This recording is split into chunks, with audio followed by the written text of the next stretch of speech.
you're starting from Port Said, then to the south to Suez. Right. Concerning what? Concerning monuments on both banks of the Suez Canal, which are unknown. So the unbeaten track. It is the surprising cruise. Starting by Suez, you will park your car if you are Egyptian and you want to join, because it's an overnight or an overday cruise, and you will visit the Suez Museum. Now, let me surprise you by telling you that in Suez, the beautiful city of Suez, we have a museum that is cosmopolitan. It is amazing, and you know I'm a critic, and I'm a heavy critic. So for me to tell you that there is a museum in this country that is so excellent that you will be amazed to the point of how modern the building is, and how the show, and how the museology, the art, and the science of exhibiting things. Where is that museum? That's in Suez itself, in really? the city of Suez. Beautiful, with a beautiful garden. And in the garden, they made a small pond. And in the middle of this pond, they made a model of Hatshepsut boat. The bark that was used by the Egyptians going to Punt in the famous expedition of Punt in the days of Hatshepsut. And the model is there, and it is a kind of an image of what we use in ancient times. So that will be a visit to start with, to see the monuments, which is related to Suez. Now, Suez, as we all know, in the past, names. You hear things like Al-Qalzam, and that's why the Red Sea was one of the parts of history. It was called the Qalzam Sea. Kulzum, Qalzam. In the north, there is Al-Farama, which is not far away from Port Said. This is Port Said now. All these are monumental names of monumental places. Right. Inside the museum, you will be surprised by seeing the following. Number one, a statue for King Senwosret III. Now, you call him Senwosret, you call him Sesostris, you call him whatever you like. You are not far away from Senwosret III, Senwosret, but there is no W, so it's Sen, it's SN directly.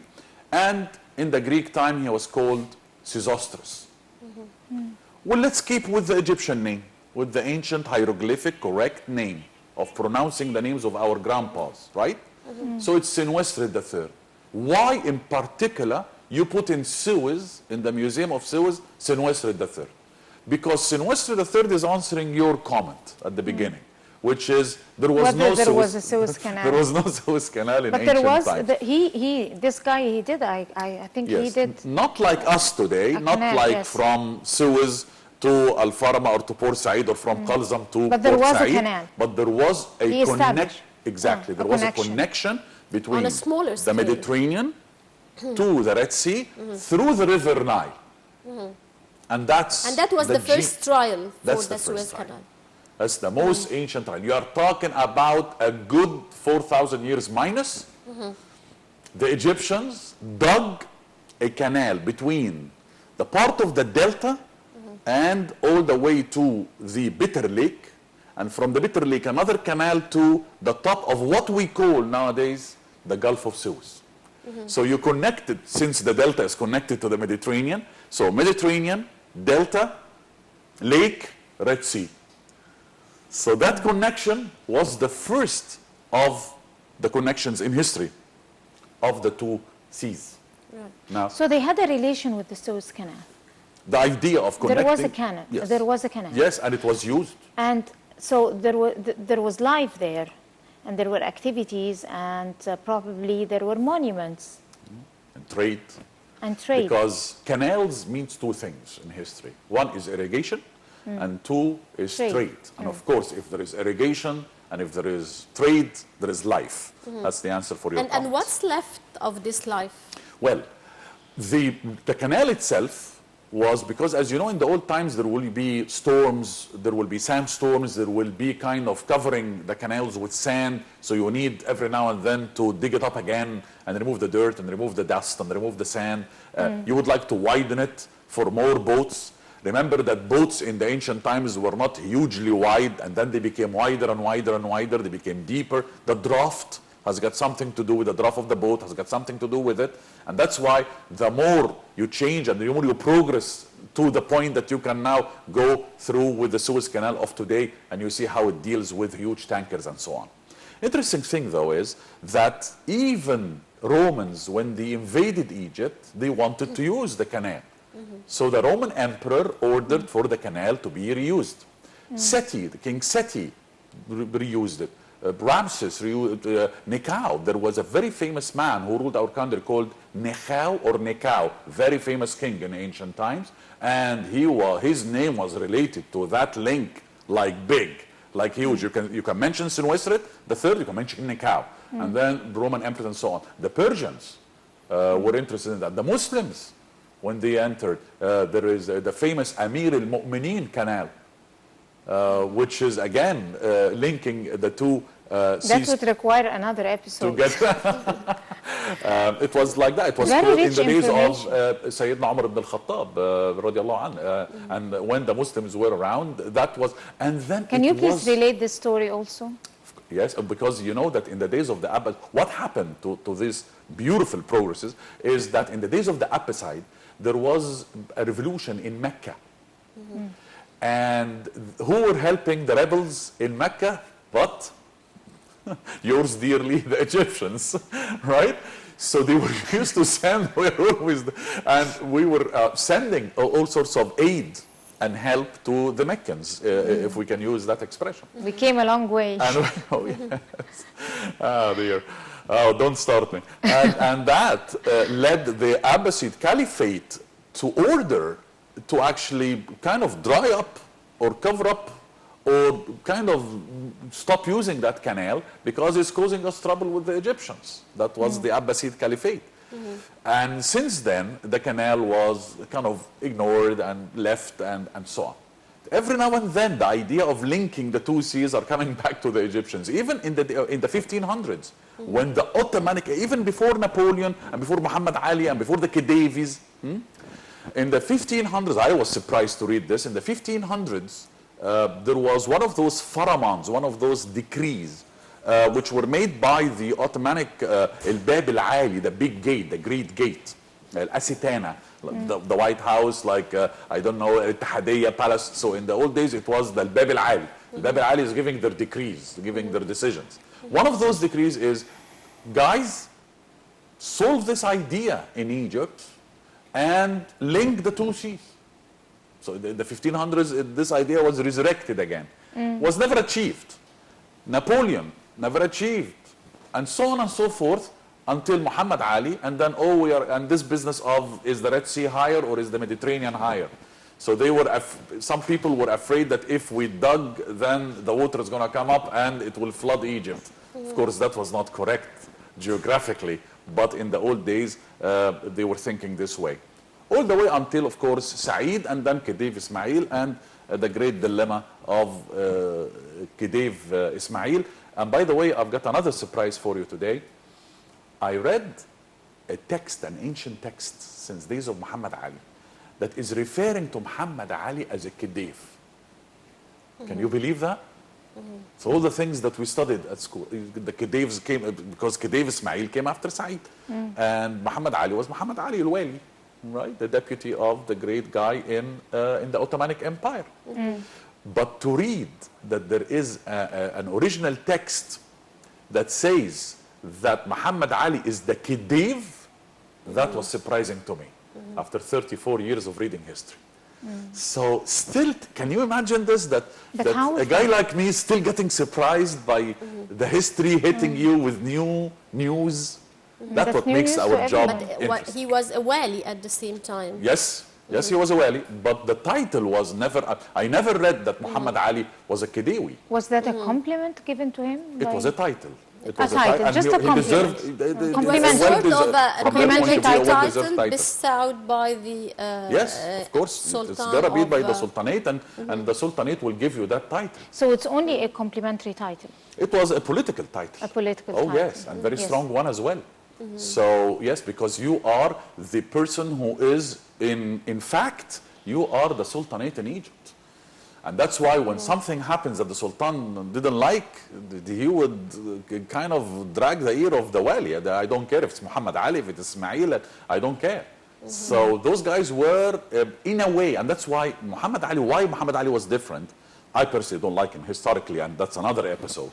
Why I don't like him, because the things he's done, you will never believe that this man that we are calling, founder of modern history in Egypt. Yes.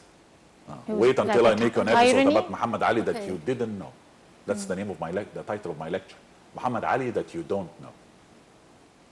You will be amazed of the things. Of course, there were good things happening, but oh, the negative things. Oh, you will unbelievable. So, back again to our cruise. So, we've got some pictures we picked up. Right. And from Suez, by the way, we are still in the Museum of Suez, because you're going to see Al-Mahmal. A model of Al-Mahmal. Egypt used to make the outer casing cloth of Al-Kaaba, Al-Musharrafa, the holy house in Mecca. And that cloth will be sent from Egypt in the days of Al-Zahir Bibers. The fabric of the cloth.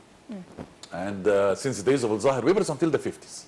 Beginning of the 50s, that stopped. But since the days of Al-Zahir Bibers, in the days of the Mamluks, used to do that. So here is another thing. We will go a long way back. And the interesting thing about that is that there is a black and white picture of Al-Mahmal being on because normally it will be on a camel and a kiosk-like shape that you will see in the museum. And a model of the cloth of Al-Kaaba, a piece of it, you will also see it in the Museum of Suez. So it's a surprising museum. It's a museum that you will be, what? Is it here? Like that. Hatshepsut herself is there. A head statue of the queen herself is there. Pretty all the way. Ancient Egyptian boats. And you will notice that boats in ancient, because that's another thing you have to study in this cruise. Monuments, boats. You are talking about 2 seas and you are talking about canals. So you've got to use boats. And you will be amazed to see some scenery depicted in the tombs of Egypt. For example, in Mereruka in Saqqara, you will find that the Egyptians sometimes on their boats that the oarmen, the people of the oar, they are sitting, not using the oar. So you will see a scene, depict a scene in color, and you will see a beautiful ancient Egyptian boat, and all the oarmen are sitting. Why are you not rowing? And row, guys. Well, no. Why? Because they are heading depending on the northern wind. So what they're going to do is that they are going to spread their sail, and they're not going to use, we're going to keep our energy and power when it's needed. Smart. Smart. Keep your energy until it's needed. So the boat goes by its own, exactly. With the wind. When we talk about... you are using the rudder at the end, taking it left, right, and you're controlling with the rudder. When we talk about establishing life and establishing trade, founding trade and irrigation and all that is related to any canal. So that also would signal a realization of the real map of Egypt. Here is an interesting the map comment. of Egypt. Yes, the map of Egypt. It has been a debate often then, I mean, since a long time. But Egypt, how big was Egypt, and where could it be extended, this map of Egypt, especially in that particular area? Bear with me the coming sentence, please. The coming phrase. Yes. But bear with me, please, for a minute. History is a moving geography. History is a moving geography. Okay. While geography is a stagnant history. Bear with me this sentence again. It's a paradox. Exactly. I'll explain it very easily. The Egyptian Empire, in the days of Thutmose III, that's Thutmose III, 17 military campaigns, the guy never loses nothing. He's always winning. To the point that the Egyptian Empire reached all the way to the Asiatic borders up there in the rivers.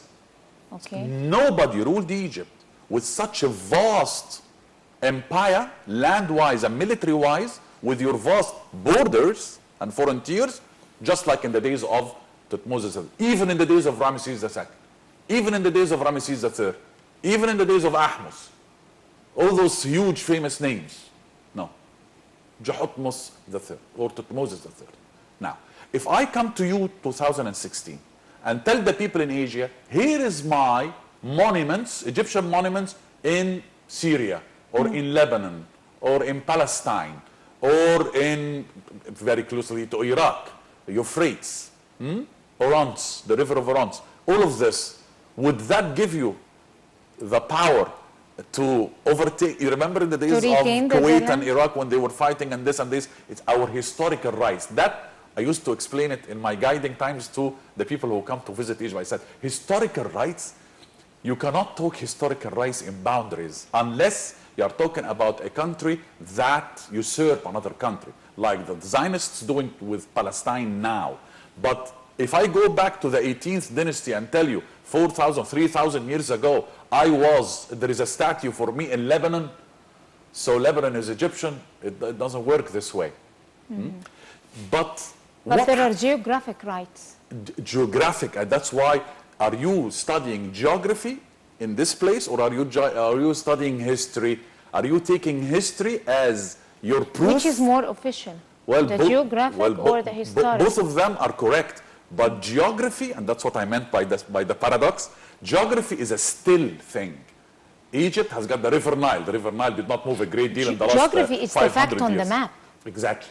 So it's the official. Exactly. How you put the line between a place and another, this is called politics, this is called military activities, this is called power, this is called deals, Sykes Biko and the others, right? So this is where it becomes confusing.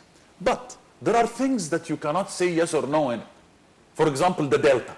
Oh, the delta was occupied. Our delta was occupied in the days of the ancient Egyptians.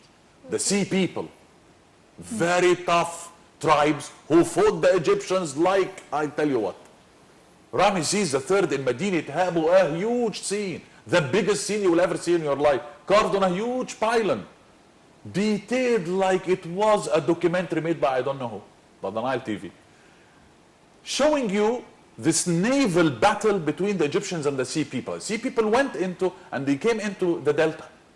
Does that mean that Cyprus and Santorini and Greece are now the owners of the delta? Of course not. They stayed here. According to some people dealing with the Jewish history, they will tell you, oh, the Palestinian country, I tell you, you only ruled for 70 years. According to them, David and Solomon ruled for 70 years, 70. And I'm telling you about Yabus. Yabus is the original name, which was later called Al-Quds, called Yabus.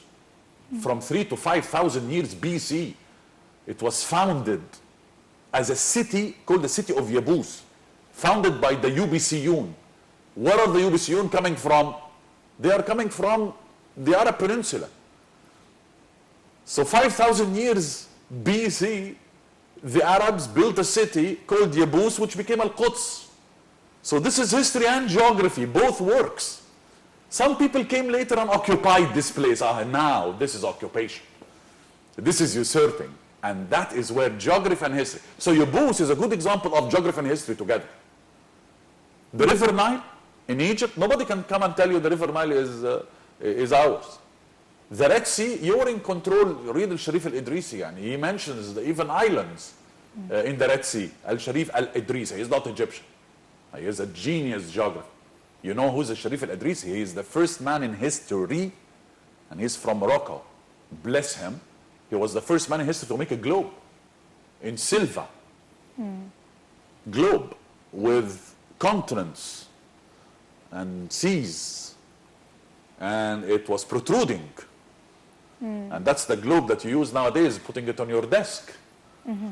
So these are the proofs. Gamal Hamdan, here is another proof, and so on and so forth.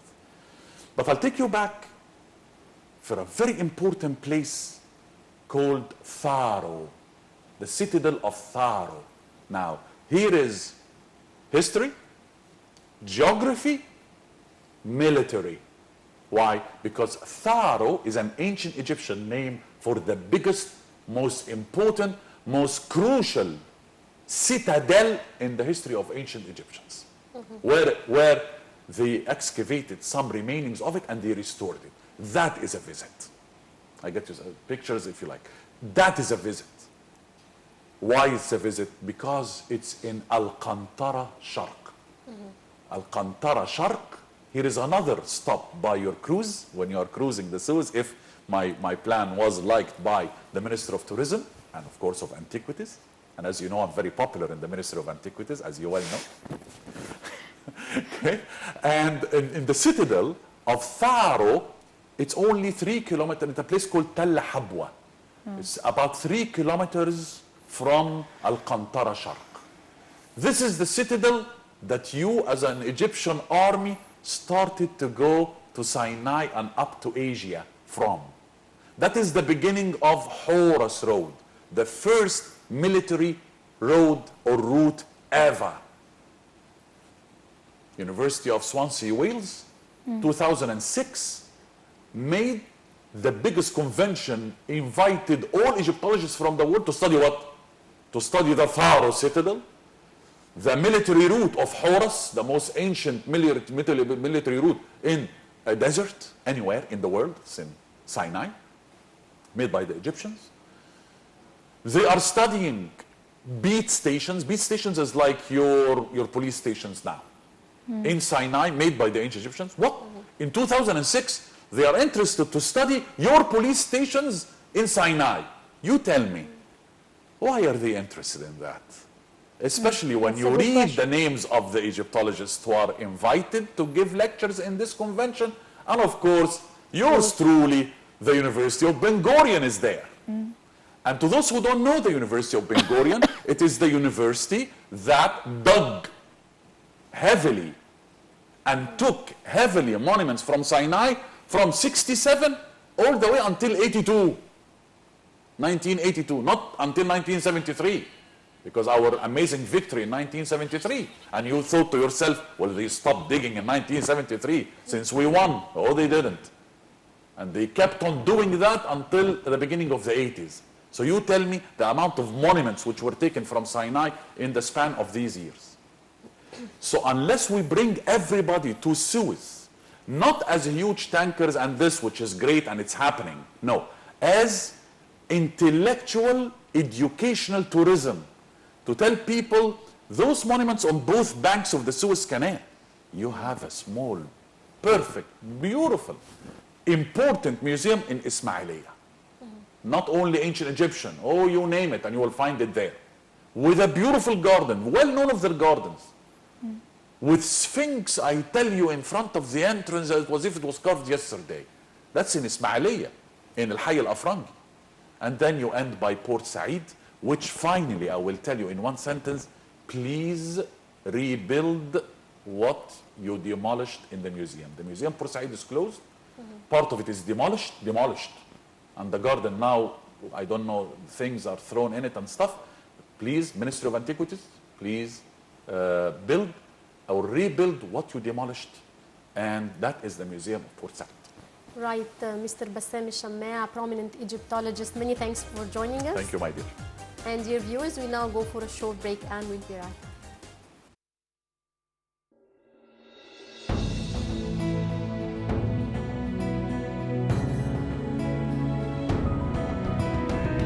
Egypt's culture has thousands of years of recorded history. In every major city, you'll find traditions that remain from the time of the pharaohs. Cruising on the Nile, Ramadan in Egypt, Eid, and also shopping. All have a different flavor. Explore Egypt on Nile TV International. A great governmental project has been opened in Suez in 1990 to give new chances of employment to the new generations. This project is opening a factory for producing carpets. All these carpets and rugs and kilims are manufactured here in this factory by hand. The productions are sold in the market for the tourists. Concerning carpets and kalims and embroideries, the commercialization of handcraft in Siwa oasis created a visible division between the traditional items used by Syrian women and the new productions directed to the tourist market. The former kept their old high-quality standards because they continued to work as visible signs of wealth to display in social occasions. The latter, to the contrary, became simpler in materials and handwork in order to be sold for cheap prices. Now Syrian women buy embroidered items from the local bazaars because they are considered too expensive for their low quality. But all the carpets and kalims they wave on the looms, they use them in their houses. The items displayed in the shops have a different production story than the ones worn by the Syrian women